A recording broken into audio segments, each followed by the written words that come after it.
ಅಂತ ನಮಗನಿಸ್ತಾ ಇದೆ. ಹಾಗಾಗಿ ಅವರನ್ನು ವೇದಿಕೆ ಕರಿತಾ ಇದ್ದೇನೆ. ಯಾಕೆಂದರೆ ರಂಗ ಅಂತ ಹೇಳಿದರೆ ಇವತ್ತಿನ ರಂಗಸ್ಥಳ ಅದು ವಿಭಿನ್ನವಾಗಿ ಬೇರೆ ಬೇರೆ ಆಯಾಮಗಳನ್ನು ಪಡ್ಕೊಂಡು ಎತ್ತಲೋ ಹೋಗ್ತಾ ಸಾಗ್ತಾ ಇದೆ. ಅದನ್ನು ತುಂಬ ಆನುಭಾವಿಕವಾಗಿ ಆಸ್ವಾದಿಸಿದಂತಹ ಹಾಗೂ ನಮ್ಮೆಲ್ಲರಿಗೂ ನಾಟಕದ ಸಣ್ಣ ಪುಟ್ಟ ದೋಷಗಳನ್ನು ಕೂಡ ತಿದ್ದುತ್ತಾ ನಮ್ಮನ್ನು ನಾಟಕದ ಒಂದು ನೀನು ಒಬ್ಬ ಕಲಾವಿದ ಅಂತ ಹೇಳುವ ಮೂಲಕ ಅವರು ಆ ನಿರ್ದೇಶನವನ್ನು ತಮ್ಮ ಕಲೆ ಅಂತ ತಿಳ್ಕೊಂಡವರು ಯಾರು ವಿಕ್ರಮ ಸಿಂಹಾಚಾರ್ಯರು ಮೊದಲು ನಮಗೆ ಹೇಳ್ಕೊಡ್ತಾ ಇದ್ರು, ಅವರು ಈ ವಿಷಯವನ್ನು ನಮಗೆ ಹೇಳಬೇಕು ಅಂತ ಕೇಳ್ಕೊಳ್ತೀನಿ.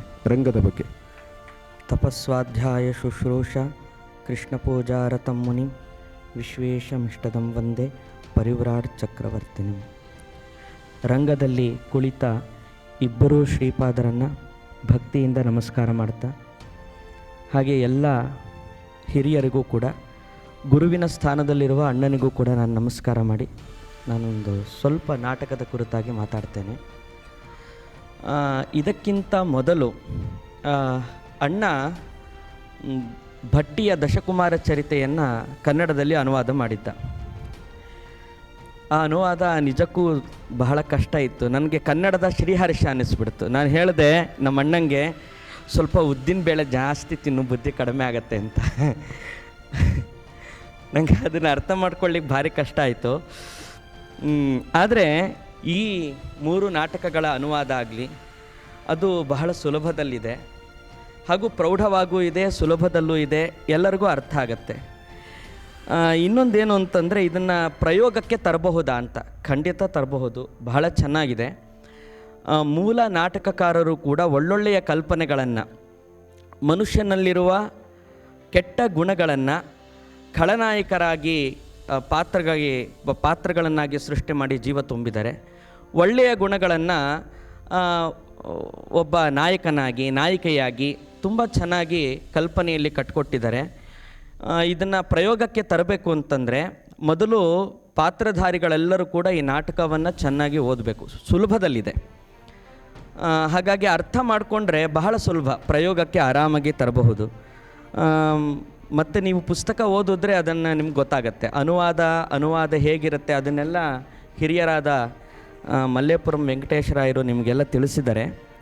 ಹಾಗಾಗಿ ನಾನು ಓದ್ಬಿಡ್ತೀನಿ ಅಷ್ಟೇ ನಾಟಕವನ್ನು, ಅದರಲ್ಲಿರೋ ಕೆಲವು ಭಾಗಗಳನ್ನು ಓದ್ಬಿಡ್ತೀನಿ. ಓದಿದ್ರೆ ಗೊತ್ತಾಗತ್ತೆ ಇದನ್ನು ಪ್ರಯೋಗದಲ್ಲಿ ನೋಡಲಿಕ್ಕೆ ಬಹಳ ಖುಷಿ ಇರುತ್ತೆ ಅಂತ. ಬಹಳ ಸುಲಭವಾಗಿ ತುಂಬ ಚೆನ್ನಾಗಿದೆ. ಮೊದಲು ಕಾಮ ಮತ್ತು ರತಿಯ ಸಂವಾದ. ಈ ಸೃಷ್ಟಿ ಹೇಗಾಯಿತು ಅನ್ನೋದು ತುಂಬ ಚೆನ್ನಾಗಿದೆ. ಅದನ್ನು ಬಹಳ ಸುಲಭವಾಗಿ ಅನುವಾದ ಮಾಡಿರೋದು. ಮೊದಲು ಕಾಮ ಮಾತಾಡ್ತಾನೆ. ಓದಿದವರೆಗೆಲ್ಲ ಶಾಸ್ತ್ರ ಸಹಾಯದಿಂದ ವಿವೇಕ ಉದಯಿಸುತ್ತೆ. ಅಮಲು ಗಣ್ಣಿನ ಚಲುವೆಯರ ನೋಟ ಬೆಂಕಿ ಬಿದ್ದಾಗ ವಿವೇಕ ಕರಗುತ್ತೆ. ಚಂದದ ಮನೆ, ಚಲುವೆಯರ ಸಂಘ, ಗುಯ್ಗುಡುವ ದುಂಬಿಗಳು, ಅರಳಿದ ಮಲ್ಲಿಗೆಗಳಿರುವ ಬಳ್ಳಿಗಳು, ಕಂಪು ಸೂಸುವ ಗಾಳಿ, ತಿಂಗಳ ಇರುಳು, ಇವುಗಳನ್ನೆಲ್ಲ ನನ್ನ ಆಯುಧಗಳನ್ನಾಗಿ ಮಾಡ್ಕೊಂಡಿದ್ದೇನೆ. ನನ್ನ ಹೂಬಾಣಗಳಂತೂ ಇದ್ದೇ ಇವೆ.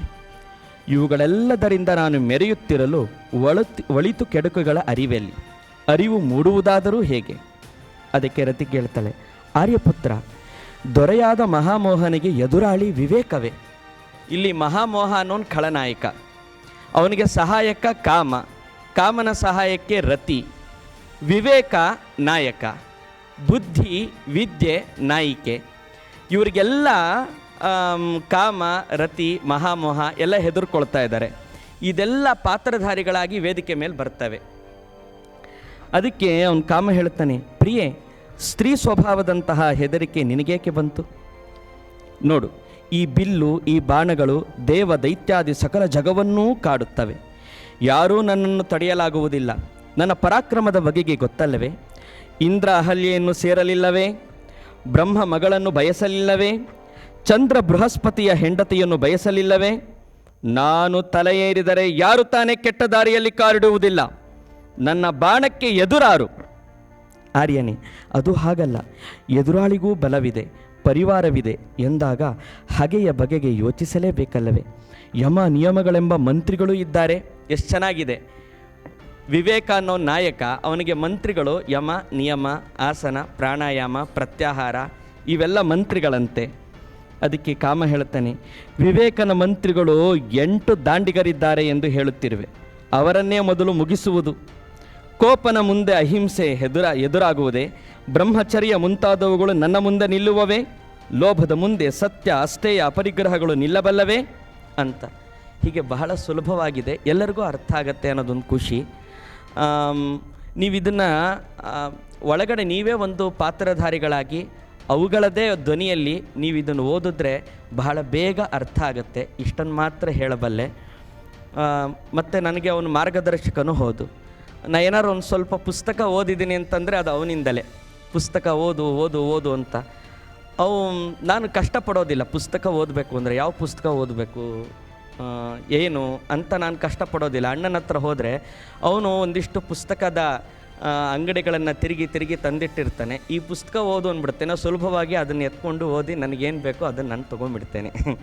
ಹಾಗಾಗಿ ಗುರು ಅಣ್ಣ ಎರಡೂ ಆಗಿದ್ದಾನೆ. ಅವನು ಈ ನಾಟಕಗಳನ್ನು ಬಹಳ ಸುಲಭವಾದ ಭಾಷೆಯಲ್ಲಿ ಬರೆದಿದ್ದಾನೆ. ಇದನ್ನು ನಾಟಕ ಮಾಡಲಿಕ್ಕೂ ರಂಗಪ್ರಯೋಗ ಮಾಡಲಿಕ್ಕೂ ಬಹಳ ಸುಲಭ ಸಾಧ್ಯ ಅಂತ ನಾನು ಹೇಳ್ತಾ ನನ್ನ ಮಾತನ್ನು ನಾನು ಮುಗಿಸ್ತಾ ಇದ್ದೇನೆ.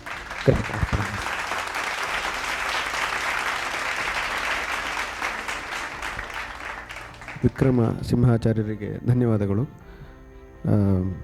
ಅವರು ಬಾಯಲ್ಲಿ ಕನ್ನಡ ಕೇಳೋದು ನನಗಂತೂ ಭಾಳ ಖುಷಿ ಆಗ್ತದೆ. ಎಲ್ಲರಿಗೂ ಖುಷಿ ಆದರೆ ಒಂದು ಚಪ್ಪಾಳೆ ಬರಲಿ. ಅವರು ತುಂಬ ಮೃದುವಾಗಿ ಕಠೋರವಾದ ಶಬ್ದಗಳಲ್ಲಿ ಬೈಬೇಕು ಅಂತ ಉದ್ದೇಶವಾಗಿ ಬೈದರೂ ಕೂಡ ಅದು ಮಲ್ಲಿಗೆ ಪುಷ್ಪಗಳಾಗಿ ಕೆಳಗೆ ಬಿದ್ದದನ್ನು ಸುಮಾರು 10 ವರ್ಷದಿಂದ ನೋಡಿದ್ದೆ. ಅದನ್ನು ನೋಡಿ ಒಮ್ಮೆ ಗಾಡಿಯಲ್ಲಿ ಹೋಗುವಾಗ ಒಂದು ಕಡೆ ಗಾಡಿ ನಿಲ್ಲಿಸಿ ಬಿದ್ದು ನಗಾಡಿದ್ದೇನೆ, ಇಷ್ಟು ಚೆನ್ನಾಗಿ ಬೈಬೋದಾ ಅಂತ. ನಿಜ ಹೇಳ್ತಾ ಇದ್ದೇನೆ ಅಣ್ಣ.